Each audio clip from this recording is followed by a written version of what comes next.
So in this lab today, we're going to look at the difference between extensive physical properties and intensive physical properties. So we're going to look at a liquid sample and a solid sample. We're going to look at various properties of a whole sample. Then we're going to cut the sample in half and we're going to reevaluate those. And we're going to look at whether or not it changed. So for the first one, for the liquid, it says to weigh the graduated cylinder. So my graduated cylinder is 54.06 and then zero it. So now my balance is at 0 with the graduated cylinder on it. Then it says to get 50 mils of our liquid. So here's our liquid, and I'm going to measure out about 50 mils. Now if it's not spot on, it's okay, because we're actually going to measure our volume. Oops, I went a little bit over. So I'm going to zoom you in.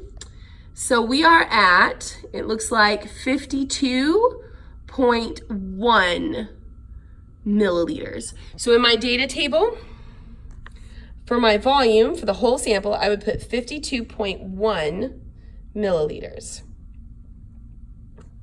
Okay, now we're going to get the color. So go ahead and record your color of the whole sample. We're going to place it on the balance. The mass of the whole sample is 50.26. So the mass of the whole sample, 50.26. Let's go ahead and record that. I'm going to grab a pen real quick.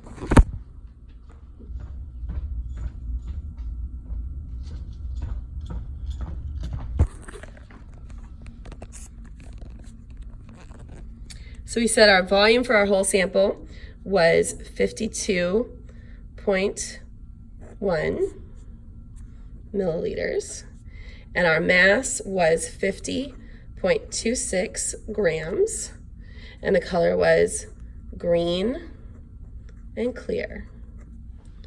Okay, we're going to skip temperature.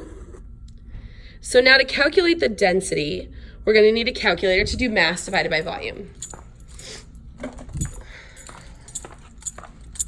All right, so my mass was 50.26 divided by my volume of 52.1. That gets me 0.965. So I'm going to put 0.965, and that's grams per milliliter for my density. Okay, so now I'm going to cut this in half, and it doesn't have to be perfect. We're just going to pour out about half.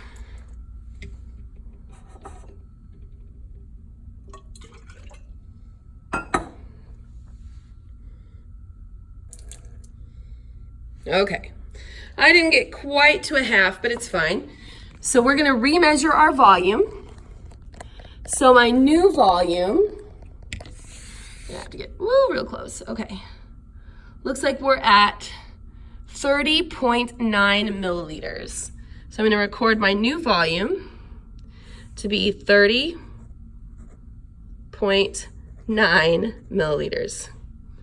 Then I'm going to put this back on the scale. Now remember, the scale is still zeroed. So right now it says negative 54.06 because that was the mass of the graduated cylinder.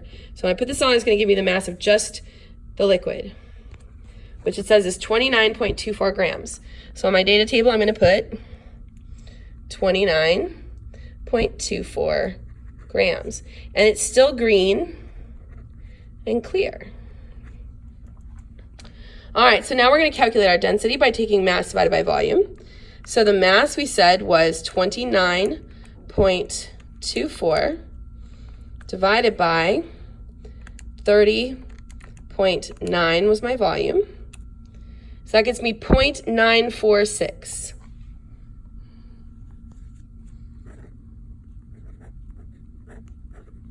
Grams per milliliter. All right, so now, did they change? Did the color change? No. Did the mass change? Yes. Did the volume change? Yes. Now, let's talk about density for a minute. We really, because we did measurements here, I'm going to say that it didn't really change because we could be off a little bit in our measurement. So 0.9, not really. So we're going to call this no, not really, not significantly. Okay, so according to the notes we just did, color didn't change, so the amount doesn't matter, so that's intensive. mass and volume did change. So according to the notes we did, that means that the amount matters. So both mass and volume are extensive. The density didn't really change, so that's going to be intensive. So now let's look at our sample of aluminum, which has disappeared. Let me grab another one. Okay. Sorry, I hope I'm not making you dizzy. Okay, so here's our little sample of aluminum. It asks us to get the mass. So before we get the mass, we're going to put it on 0, because right now it's got the mass of the graduate cylinder, which we don't need. So we're going to put that on there. This is 0.04 grams.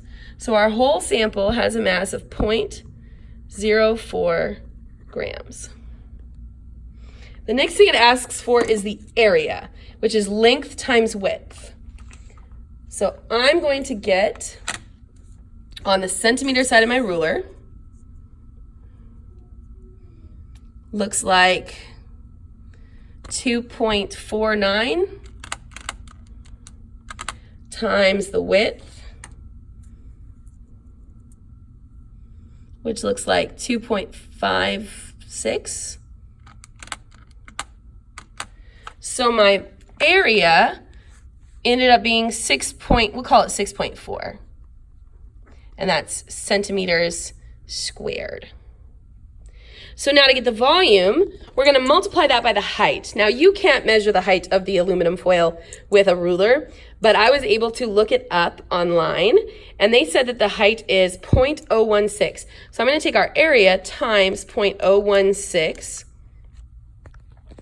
That's going to get me a volume of 0.10 centimeters cubed. All right, so now to get the density, once again, we're going to do mass divided by volume. So 0.04 divided by 0.10 gives me a density of 0.4 grams per centimeter cubed. Okay, and the color is silver. So now we're going to take some scissors and we are going to cut this in half. I'm going to try to do that one-handed. This could be interesting. Nope, can't do it.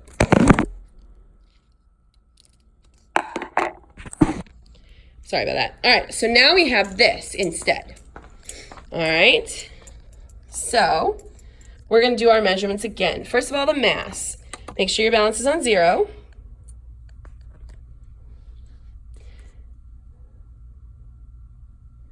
So we've got 0.0, I think I'm moving it with my breath. Hold on.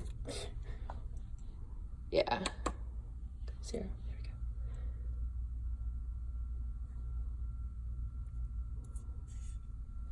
It's so light.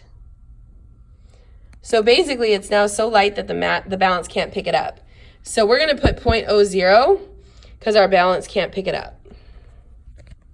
It's just so light now. All right, so for the area, remember we're going to do length times width. So I'm going to put it on the centimeter side of my ruler. And it looks like we've got 2.49 by maybe 1.45. That gets me an area of 3.6 centimeters squared.